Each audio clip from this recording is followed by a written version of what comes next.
विठ्ठल रुक्मिणी मातेस दररोज 1.5 किलो चंदनाचा लेप, मृग नक्षत्रापर्यंत चालणार पूजा। विठ्ठल रुक्मिणी मातेस चंदन लेप लावून ओटी करण्यात आली।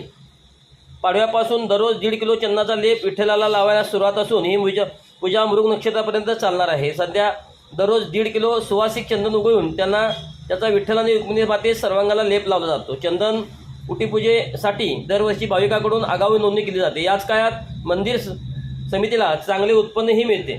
दरवर्षी गुढीपाडवा ते मृग नक्षत्रापर्यंत दररोज दुपारी 4 वाजता चंदन ओटी पूजा केली जाते। चंदन ओटी पूजेनंतर देवाला शिरा, पोहे, सुका मेवा, कैरीचे पने आणि थंड लिंबू सरबत असा खास नैवेद्यही दाखवला जातो। चंदन ओटी पूजेसाठी श्री विठ्ठल रुक्मिणी मंदिर समितीने कर्नाटकमधील बंगळूर, मैसूर येथून उच्च प्रतीचे सुगंधी 400 किलो चंदन खरेदी केले आहे। पूजेसाठी दररोज 1.5 किलो चंदन उगवून त्याचा लेप देवाला लावला जातो। चंदन ओटी पूजेमुळे देवाचे रूप सुवर्णालंकारापेक्षाही उठून दिसत आहे।